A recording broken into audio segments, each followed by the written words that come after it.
नमस्कार मित्रांनो, ठरलं तर मगच्या येणाऱ्या भागात असं पाहायला मिळणार आहे.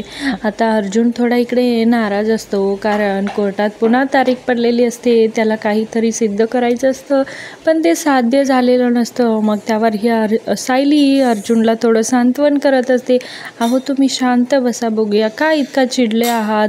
आपल्याला परत चान्स मिळालेला आहे ना, आपण काहीतरी करू शकतो. तुम्ही आता नाराज होऊ नका बरे. तुम्ही थोडं हसा, बघूया म्हणल्यावर अर्जुन सायलीचं ऐकून थोडा हसतो. मग सायलीला सुद्धा छान वाटतं. आता हे हसत हसत इथं गप्पा मारत असतात, म्हणजे केसचं डिस्कशन करत असतात. मग इकडे या दामिनी वकीलने परत तिचं काहीतरी खोटं नाटक चालवलेलं असतं.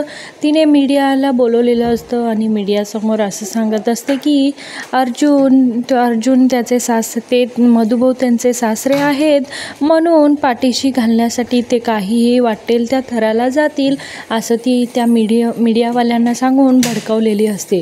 त्यांना तेच हवं असतं मीडियावाल्यांना. आणि आता ते मीडियावाले ह्या दामिनीचं ऐकून अर्जुनच्या पाठोपाठ पळत धावत असतात.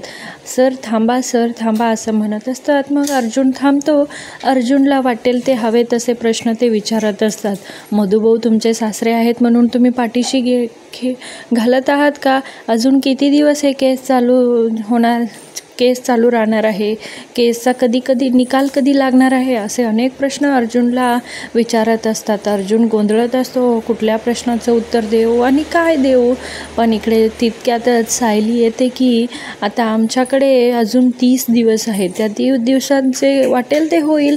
आम्ही ना खरं ते काय आहे ते सगळ्यांसमोर आणूच, आणि मधुभाऊ निर्दोष आहेत आणि त्यांची सुटकाही होईलच, ते आम्ही तुम्हाला दाखवूच. तोपर्यंत तुम्ही शांत बसा, असं सायली म्हणते. मग दोघेही एकमेकांच्या हातात देऊन दोघांनाही एकमेकांची संगत चालवायची असते आणि दोघंही एकमेकी तसेच पुढे जातात. त्या मीडियांचा विचारच करत नाही.